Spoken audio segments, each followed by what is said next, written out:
Michael Levitt is certain that those who were there at the Nutty Putty Cave site 5 years ago will never forget the effort to save John Edward Jones. "We did our best out there to do a rescue, recovery, to get the death pronounced before Thanksgiving Day," he said, noting that rescuers rushed an EKG down into the cave to confirm Jones's death before midnight turned the clock to Thanksgiving. "We hustled so it wouldn't be a Thanksgiving memory for the family every year," said Levitt, a member of the Nutty Putty Cave management team. And then another decision about the cave was made. "It is not open and it will never be open again," Levitt said. The once popular recreation site was closed to serve as Jones's final resting place after the 26-year-old died after being trapped inside for 27 hours.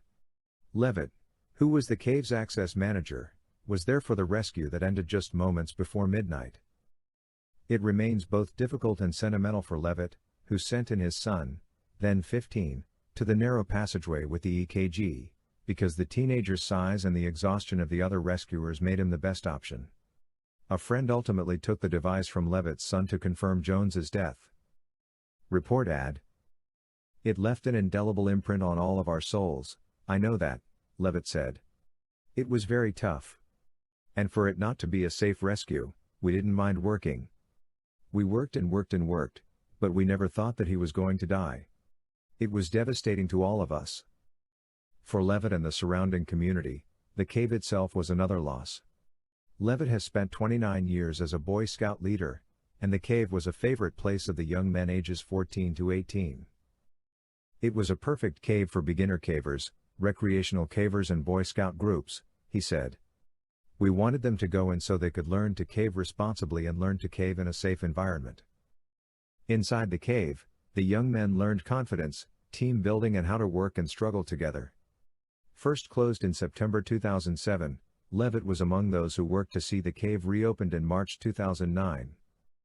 It was only reopened under a management plan with the Timpanogos Grotto that required the entrance to the cave to be controlled by a gate and a reservation system.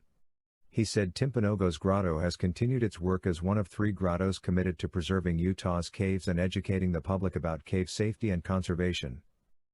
But none are as well suited to new cavers as was Nutty Putty Cave, which, at its heyday, was visited by anywhere from 5,000 and 25,000 people each year.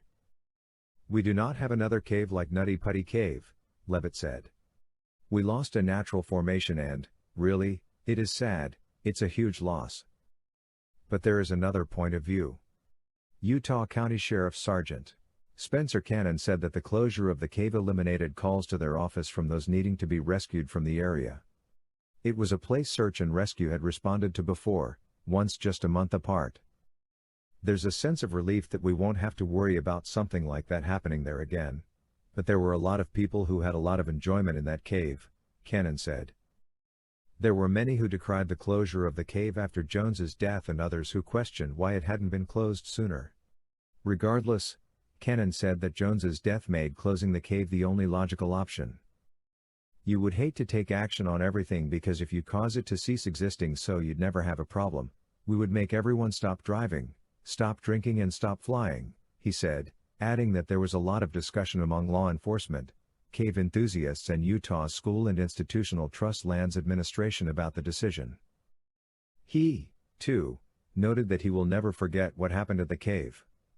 He had been in law enforcement 19 years at the time and had never before seen a situation where someone was alive and uninjured when help arrived and they still ultimately died. "That's the hardest thing to look at on that one, was having someone who was completely alive and vibrant and then was at the opposite end of the spectrum at the end," Cannon said. "I don't think anyone will ever forget, when people ask me what are among the most memorable incidents, that's among the top of the most difficult."